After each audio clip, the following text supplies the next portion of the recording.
Assalamualaikum warahmatullahi wabarakatuh. Pemirsa, saat ini Anda bersama media Sortan TV.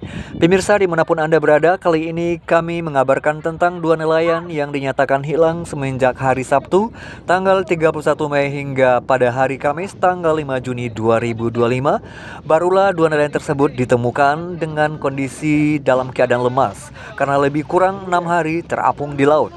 Adapun dua nelayan tersebut bernama Enja dan Rudi, dan mereka adalah masyarakat Dusun Pokai. Menurut beritanya, Enja dan Rudi melaut di kawasan Dangkal Karang Makassar, yang mana sudah merupakan bagian daerah lebih dekat di daerah Nias. Adapun bentuk berita yang lebih detail, mari kita simak audio berikut dari salah seorang anggota Basarnas selaku koordinator atau komando lapangan.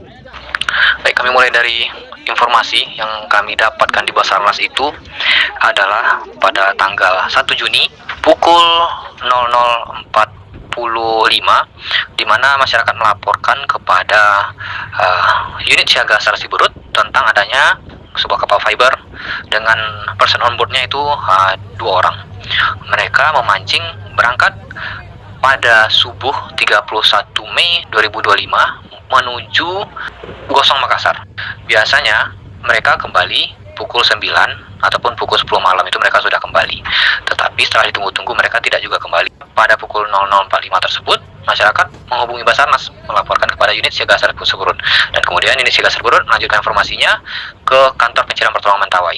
Sehingga kepala kantor pencarian pertolongan Mentawai selaku SAR Mission Koordinator atau misi koordinasi pencarian pertolongan menugaskan tim untuk bergerak langsung pada malam tersebut menuju ataupun mendekati LKP, sehingga apabila ada tanda-tanda tim segera melakukan pertolongan.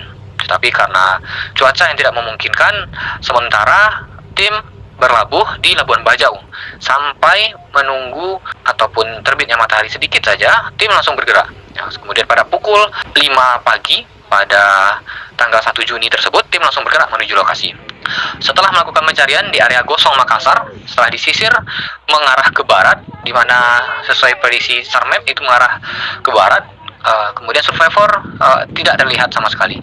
Selanjutnya juga ada beberapa kapal nelayan ataupun kapal masyarakat yang ada di Pokai untuk melakukan pertolongan. Kemudian pada hari kedua, kami juga melakukan pencarian kembali, itu sama juga mulai dari pagi hari sampai terbenamnya matahari. Nah, itu kemudian pada hari kedua itu juga semua pencarian dikoordinir oleh Basarnas. Ada di sana TNI, Polri, kemudian juga ada dari perhubungan, kemudian juga ada dari masyarakat sekitar yang sangat peduli dan mereka antusias untuk melakukan pencarian, sehingga dibuatlah seru laut di mana terdapat 3 seru laut. 3 seru laut dari masyarakat, kemudian 1 dari RIP Basarnas. Kemudian mereka melakukan penyisiran baik di barat, kemudian juga di sisi timur. Mereka menyisir semua area tersebut. Kemudian di hari kedua juga tidak ditemukan survivor tersebut. Kemudian di hari ketiga untuk pencarian itu masih nihil. Kemudian lanjut di pencarian di hari keempat, tetap pencarian juga masih nihil. Kemudian pada tanggal 5 di hari pencarian kali kelima itu juga tetap masih nihil.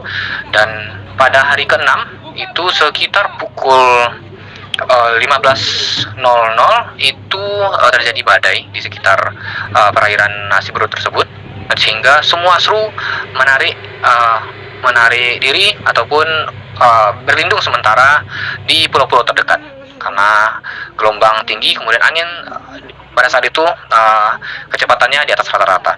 Pada saat berteduh tersebut, semua seru tim mendapatkan informasi dari telepon seluler bahwasanya survivor ini menelpon kepada salah seorang warga di Pokai, yaitu calon istrinya, di mana dia mengabarkan kalau dia berada di sekitaran Pulau Simasin, di mana mereka selamat dan sedang dibawa oleh satu buah kapal pemancing.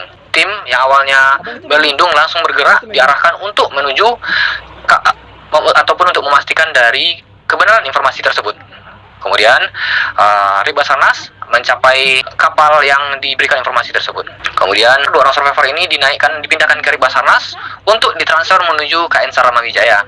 Dikarenakan di KN Saramawijaya terdapat medis, dan kemudian kami secara prosedur survivor harus ditangani oleh tim medis terlebih dahulu. Setelah kami gali informasi yang mendalam, untuk kapal yang menemukan tersebut, itu nama kapalnya adalah KM Anugrah Pasifik, yaitu kapal masyarakat yang berasal dari Kota Padang.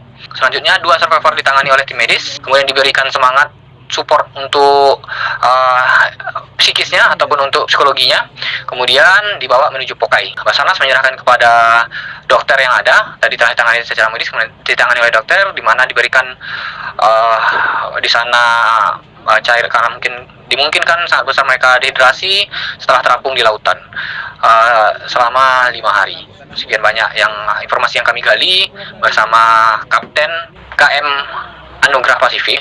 2 survivor ini itu mereka ditemukan pada pukul 03.30 sampai 03.45 pada tanggal 5 Juni 2025. Di mana mereka menemukan dengan situasi sangat gelap, dan mereka langsung mengevakuasi 2 survivor ini menuju pelabuhan Pokai. Kemudian kami juga menggali informasi dari survivor, di mana kronologi kejadian sebenarnya adalah pada saat mereka memancing, kemudian mereka digulung oleh ombak. Karena di sekitar sana adalah gosong ataupun karang yang agak dangkal ataupun karang yang ada di tengah lautan. Itu tempat banyak ikan di sana, sehingga mereka memilih mancing di sana, sehingga kapal fiber mereka ini itu digulung oleh ombak, kemudian terbalik, kemudian mereka bertahan dengan posisi kapal terbalik, kemudian memegang jerigen juga ada di sana, itu selama 6 jam. Setelah 6 jam, cuaca sudah mulai membaik, mereka membalikkan dari kapal fiber mereka ini, kapal fiber masyarakat ini oleh 2 survivor ini. Setelah dibalikkan, mereka bertahanlah di sana sampai KM Anugrah Pasifik datang. Demikian dari keterangan yang bisa saya dapatkan, dan ini semua saya sampaikan sudah atas perintah dari Mission Coordinator atau Kepala Kantor Pencegahan Pertolongan Mentawai, yaitu Bapak Rudi SEMM. Demikian dari saya selaku on-skin koordinator atau komando lapangan yang ada di misi SAR pencarian 2 survivor terhadap kecelakaan kapal, yaitu kapal fiber milik masyarakat. Demikian dari saya, Pak. Assalamualaikum warahmatullahi wabarakatuh. Waalaikumsalam warahmatullahi wabarakatuh. Pemirsa, demikian interaksi saya bersama salah seorang koordinator lapangan. Saya Damli Adam dan segenap redaksi mengabarkan.